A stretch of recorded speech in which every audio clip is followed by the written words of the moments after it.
बिस्मिल्लाहिर्रहमानिर्रहीम। खुतबाते अमीरुल मोमिनीन इमाम अली अलैहिस्सलाम, नहजुल बलागा खुतबा नंबर 54। आपके हाथ पर बैत करने वालों का हजूम। अमीरुल मोमिनीन इमाम अली अलैहिस्सलाम अपने इस खुतबे में इरशाद फरमाते हैं, वो इस तरह बेतहाशा मेरी तरफ लपके जिस तरह पानी पीने के दिन वो ऊँट एक दूसरे पर टूटते हैं कि जिन्हें इनके सारबान ने पैरों के बंधन खोलकर खुला छोड़ दिया हो।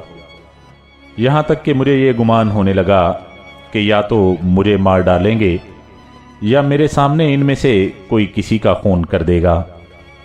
मैंने इस अमर को अंदर बाहर से उलट पलट कर देखा तो मुझे जंग के अलावा कोई सूरत नज़र ना आई, या ये कि आप सल्लल्लाहु अलैहि वसल्लम के लाए हुए अहकाम से इनकार कर दूं। लेकिन आखिरत की सख्तियाँ झीलने से मुझे जंग की सख्तियाँ झीलना सहल नज़र आया और आखिरत की तबाहियों से दुनिया की हलाकतें मेरे लिए आसान नज़र आईं।